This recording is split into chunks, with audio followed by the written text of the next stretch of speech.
Income arising from revocable transfer of asset, इसका tax treatment clubbing के provisions में कैसे होगा, आइए तो देखते हैं इस वीडियो में।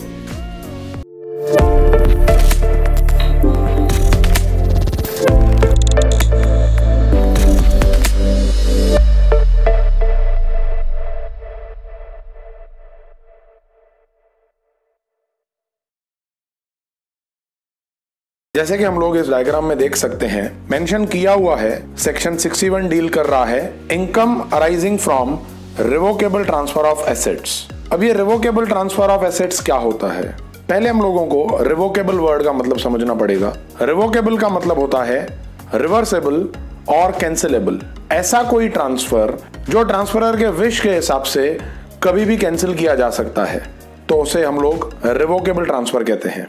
अगर कोई एसेट रिवोकेबल ट्रांसफर के थ्रू ट्रांसफर किया गया है और उस एसेट से उस ट्रांसफरी को कुछ इनकम जनरेट हो रही है, तो वो जो इनकम होगी वो ट्रांसफरर के इनकम के साथ ही क्लब की जाएगी। अब कोई ट्रांसफर रिवोकेबल है या नहीं है उसका पता कैसे चलेगा? एक ट्रांसफर को रिवोकेबल ट्रांसफर तब माना जाएगा when any provisions of retransfer directly or indirectly over any part or whole of the income or asset to the transferor, or it gives the transferor a right to reassume the power directly or indirectly over any part or whole of the income or assets।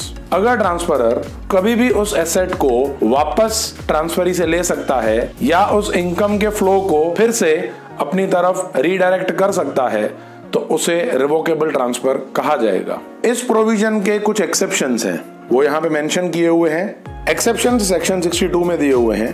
पहला exception है transfer by way of trust which is not revocable during the life time of the beneficiary और in case of any other transfer not revocable during the life time of the transferee. इसका मतलब simply ये है कि जो transfer किया गया है, जब तक उसका ट्रांसफरी या बेनिफिशियरी जिंदा है, उसके लाइफ टाइम में आप वो ट्रांसफर रिवोक नहीं कर सकते हो। ट्रांसफर रिवोकेबल है, वहां पे मेंशन किया हुआ है that transfer is revocable but not during the life time of beneficiary और द ट्रांसफरी। अगर ऐसा होगा तो वो जो ट्रांसफर की इनकम होगी, उस अरेंजमेंट की जो इनकम होगी, वो ट्रांसफरर के हाथ में क्लब नहीं होगी, क्लबिंग प्रोविजंस अप्लाई नहीं होंगे। सेकंड एक्सेप्शन में लिखा हुआ है transfer before 1 April 1961 and not revocable for a period greater than 6 years. तो इन दोनों केसेस में जो इनकम जनरेट होगी वो ट्रांसफरी के इनकम में ही टैक्स की जाएगी, क्लबिंग प्रोविजंस अप्लाई नहीं होंगे।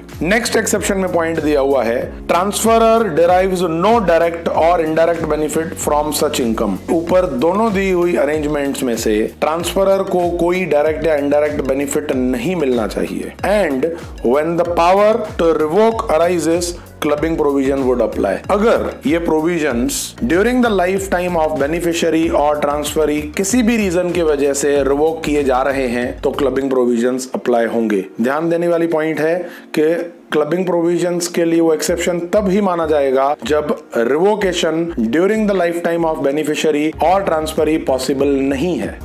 स्टूडेंट्स, अगर आपको ये वीडियो अच्छा लगा हो, आपको इस वीडियो से वैल्यू एडिशन और बेनिफिट हुआ हो, तो इस वीडियो को लाइक और शेयर जरूर करें और हमारे यूट्यूब चैनल को सब्सक्राइब जरूर करें, क्योंकि आपके सब्सक्राइब करने से हमें ऐसे और नए नए वीडियोस बनाने के लिए मोटिवेशन और इंकरेजमेंट मिलती है।